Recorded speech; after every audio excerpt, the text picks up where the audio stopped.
بسم اللہ الرحمن الرحیم، خواتین حضرات السلام علیکم۔ جو تیرا ویلی کے معاملے پر مس ہینڈلنگ وفاقی حکومت کر رہی ہے، جس طرح پہلے وہاں سے لوگوں کو نکالا گیا اور اس کے بعد اب اعلان برات کر دیا گیا ہے کہ ہمارا اس سے کوئی تعلق نہیں، اور یہ کوشش کی جا رہی ہے کہ کسی طرح صوبائی حکومت کو بدنام ہو سکے، ظاہر ہے وہ اس میں مکمل طور پر ناکام اور ایکسپوز ہو چکی ہے، کیونکہ آفریدی صاحب ڈسکنیکٹ نہیں رہے۔ اگر وہ پشاور میں بیٹھے رہتے اور تیرا اور خیبر اور ادھر ادھر لوگوں کے درمیان نہ جاتے تو شاید وہ ڈسکنیکٹ ہو جاتے لوگوں سے، لیکن انہوں نے ایسا کیا نہیں۔ وہ بھی اور ان کے دیگر عزیز و اقارب بھی اور ان کی کابینہ کے لوگ بھی اور ایم پی ایس بھی، چونکہ لوگوں کے ساتھ مسلسل ان ٹچ رہے ہیں، لوگوں کو بالکل انہوں نے اکیلے نہیں چھوڑا۔ ٹھیک ہے، انہوں نے برف باری اور تمام مشکلات تو اکیلے ہی برداشت کی ہیں، لیکن بہرحال وہ کم از کم ان کے درمیان گھومتے پھرتے رہے ہیں، چنانچہ ان لوگوں کو یہ احساس دلاتے رہے ہیں کہ میں نے یہ کچھ نہیں کیا اور میں ایسا نہیں چاہتا تھا اور میں تم لوگوں کے میں سے ہوں، اور یہ جو کچھ کر رہی ہے وہ وفاقی حکومت کر رہی ہے، لہٰذا لوگوں کو ڈسکنیکٹ کرنے میں اور افریدی صاحب کے خلاف کرنے میں تو وفاقی حکومت ناکام ہو گئی۔ ہاں، لوگوں نے تکلیف بہت زیادہ اٹھائی ہے اور لوگ مزید وفاق کے خلاف ہوئے ہیں۔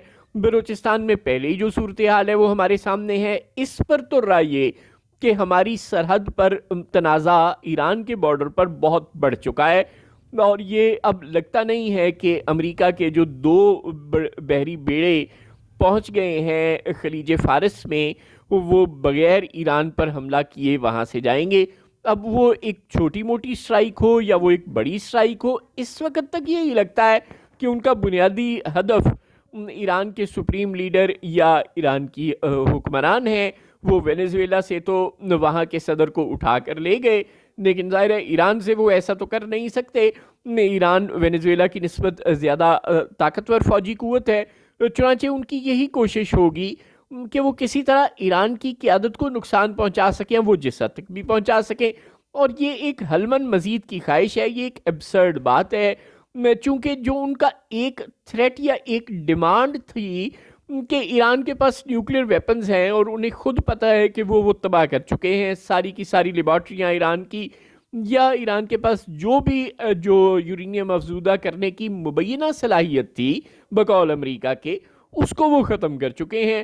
انہوں نے ویپنز آف ماس ڈسٹرکشن کا ڈرامہ کر کے ہی عراق کو بالکل برباد کر کے رکھا تھا، اور اب ویپنز آف ماس ڈسٹرکشن کا دعویٰ کر کے اسرائیل اور اور امریکہ نے ایران پر حملے کیے اور ایران کی جو بھی مبینہ قسم کی نیوکلیر فیسلٹیز تھیں وہ مکمل طور پر تباہ کر دیں۔ اب اس کے بعد پھر کہنا کہ جی ہم حملہ کرنے آ رہے ہیں، یہ اب بے تکی بات ہے، چنانچہ قطر ہو یا خاص طور پر سعودی عرب اور یو اے ای۔ قطر میں تو ظاہر ہے ان کی بیس ہے تو وہ کچھ کر نہیں سکتے، قطر میں عراق میں جہاں جہاں ان کی بیسز ہیں وہاں پر تو ان کا اپنا کنٹرول ہے اور وہ جو مقامی ممالک ہیں وہ کچھ نہیں کر سکتے۔ لیکن بہرحال یو اے ای میں بھی ان کی بیس ہے اور سعودی عرب میں بھی شاید ان کا کوئی ٹھکانہ ہے، لیکن سعودی عرب نے اور یو اے ای نے تو صاف انکار کر دیا کہ ہم اپنی ایئر سپیس استعمال نہیں کرنے دیں گے، ہم کسی قسم کا تعاون نہیں کریں گے۔ خطے کے دیگر ممالک بھی جو آزاد ہیں اور جو ذرا طاقتور ہیں وہ تو انکار کر رہے ہیں کہ ہم امریکہ کو ایئر سپیس استعمال نہیں کرنے دیں گے۔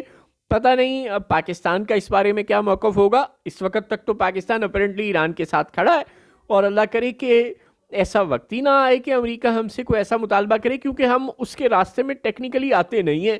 لیکن بہرحال اگر امریکہ کو 1% بھی ہماری زمین استعمال کرنے کی خواہش کا اظہار کرے، ہمارے جو ہوائی اڈے ہیں ان کو استعمال کرنے کی، ہمارے ایئر فورس کی بیسس کو استعمال کرنے کی خواہش کا بلوچستان میں یا کسی جگہ استعمال کا خواہش کرے، تو ہمیں بالکل اس سے انکار کر دینا چاہیے۔ مگر بہرحال اگر امریکہ سمندر سے بھی کاروائی کرتا ہے، اپنے بحری بیڑے، اپنے طیارہ بردار بحری جہاز جو اس نے سمندر میں کھڑے کر دیے ہیں، وہاں سے بھی اگر ایران کے خلاف کاروائی کرتا ہے تو پھر ایران ریٹیلیٹ کرے گا اور بات بڑھ سکتی ہے، بلکہ بہت بڑھ سکتی ہے۔ اور اگر ایران میں کوئی پرو امریکہ گورنمنٹ آ جاتی ہے، پرو اسرائیل گورنمنٹ آ جاتی ہے، تو اس کا صاف مطلب ہوگا کہ اب اگلا ٹارگٹ بلوچستان یعنی کہ پاکستان ہے۔ یہ ایک ہاریبل سچویشن ہے۔ جب تک آپ اپنے لوگوں کو اپنے ساتھ نہیں ملاتے تب تک آپ کو دشمن کا خطرہ رہتا ہے۔ اگر آپ کے اپنے لوگ آپ کے پیچھے کھڑے ہوں تو پھر دشمن کا خطرہ نہیں رہتا۔ ایران کمزور ملک ہے دفاعی اعتبار سے پاکستان کی نسبت۔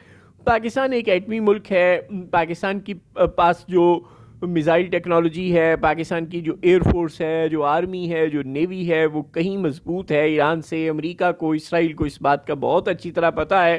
لیکن ہماری سوسائٹی کے اندر اور خاص طور پر ایران بارڈر کے قریب بلوچستان میں رفٹ ہے. اس رفٹ کے ساتھ ہمارے لیے کسی دشمن کا مقابلہ کرنا مشکل ہے.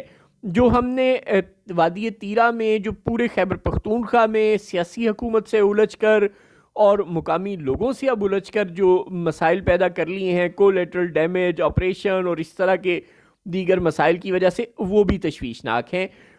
عقل مند اگر ہماری حکومت ذرا سی بھی ہو تو اسے فوری طور پر بلوچستان اور خیبر پختونخوا میں لوگوں کے جمہوری، سیاسی، انسانی تمام حقوق بحال کرنے چاہیے، اور وہاں پر فوج کے پہروں کے ذریعے سے، بندوقوں کے ذریعے سے حکومت نہیں کرنی چاہیے. عوام کو ان کی مرضی سے پاکستان کا وفادار بنانا ہی ہماری اچھی حکمت عملی ہوگی.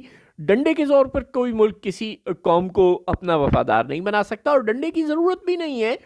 بلوچستان اور خیبر پختونخوا کے لوگ پنجابیوں اور سنیوں سے زیادہ محب وطن پاکستانی ہیں، لیکن وہ اپنے حقوق کا مطالبہ کرتے ہیں.